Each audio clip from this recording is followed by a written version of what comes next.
I have talked with people that have gotten elected before, and they said that they didn't understand at the time they were elected that there was so many things you couldn't change. You just can't change them, you say. They were built in uncontrollable. Well, my answer to that is that almost all of those uncontrollables were put there by Congress that voted on them and put them there. And so if they are built-in uncontrollables, then you can vote them down and vote them out. I'm not so interested in you voting for a balanced budget as I am voting for a reduction in the budget. If you believe in Republican politics and philosophy, you have to believe in lower taxes, less government, and more freedom. And they go hand in hand, because lower taxes reduces the size of government. And the size of government is strangling us as a society. Our founding fathers would have never envisioned what we have today.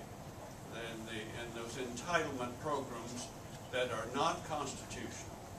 So my question to you is, what will you do not only for a balanced budget, but to vote for at least a 10% reduction in every budget that comes before you? Well, I mean, like I was suggested earlier, I mean, certainly I'm absolutely in favor of reduction in our government, and we start by a reduction in spending. And we've been asked the question, well, where do you start? What does that look like? Where do you go? And I think that there's any number of places you can go. But to answer your question about, you know, that you can't do it or you can't facilitate change as you know, you get in, there's built-in controls. Let me just say this. This is vitally important for all of us to have at the forefront of our minds as we enter into the elections in November. This is about numbers. This is about taking back seats. This is about restoring conservative leadership to our Congress so then we can vote for change. And I'm talking about conservative change. I'm talking about living within our means, lower taxes, personal responsibility, all of the things that we collectively here in this room agree upon. But the very first thing that we need to concentrate all of our efforts on, not just here in Alabama's 2nd Congressional District, but all across this nation, is electing conservatives so then we can have the numbers to get rid of Ms. Pelosi, elect real conservative leadership so that we can get this country back on track. And that is where it begins. And so, no, one congressman cannot do it alone. But as a collective group with enough conservatives up there that are willing to stand strong and fight for all of those principles that you just enumerated, we can get this country back on track.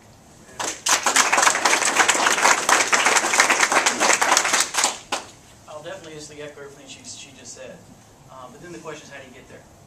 And I think that's more what you were asking. So the first thing I'll tell you is that you've got to lead by example. One, you've got to propose where the cuts need to be made, but you also got to be a responsible leader in leading by example, which means the good old question comes down to, it's all bad pork till it's your pork. And if you're up there saying, I did everything I could, but then you take all the pork you can find when time comes because you know you can't get it cut, and you divvy it down to your district, then guess what? You're not leading by example. You've got to be willing to stand tall and say, guys, this needs to happen. And then this goes back to being able to tap in to that national attention span. Being able to tap into that megaphone and use it. Because as one congressman, the one thing you do have, again, is a megaphone to speak to the nation. And when you look at what the Tea Party did, you talk to folks, you tell them, here's who's stopping this from happening, here's who doesn't support it, because we're only going to be able to change so many seats this time around. This really is a 2 to 4 year effort we're going to have to make strategically to make real big differences come 2012. So right now, we take the initial group gets up there, we lead by example, we name and shame the ones that aren't doing the right leadership role so that they're replaced in 2012. You don't bring back all the pork that's unnecessary, unconstitutional, and wasteful. You lead by example, you take the hits for doing it, because some people are going to do it. But you got to make sure that the cuts you make are appropriate, they're constitutional, and then come 2012, I think you'll make that final push and roll in the right direction. But it comes from leading from example.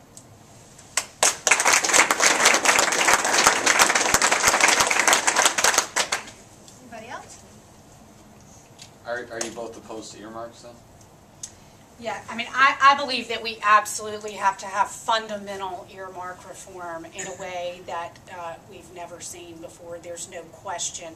I mean, I go back to what I said earlier, and this is about transparency and accountability. And I always give my favorite example happens to be the tattoo removal program in California. I mean, that is what your federal tax dollars are currently being spent on. And it's absolutely imperative. I mean, I'm not kidding. I mean, there's a website you can go to and you can see where these earmarks are going. Your federal tax dollars here in Alabama are going to a tattoo removal program in California.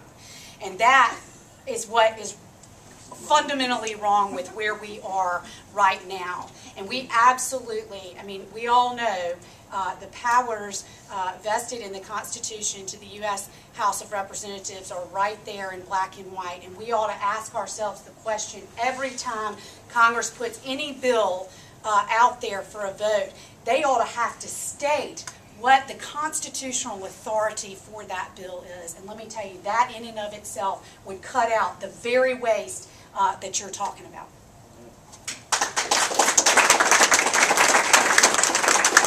So, won't take long. The earmarks in general are a necessary part of the budgeting process. If you have a set of money, you've got to dictate where it's going to go in a budget. So the term earmark sometimes gets misused in a little broad perspective. But what she's saying is exactly correct. What you've got to do is make sure you're transparent with where money's going. You're responsible with not making sure that you earmark money for special programs, right? Can you go back to that zero budgeting process? You start with the pillars of what this nation needs. Everything else, you should be up for scrutiny, and very tough scrutiny at that.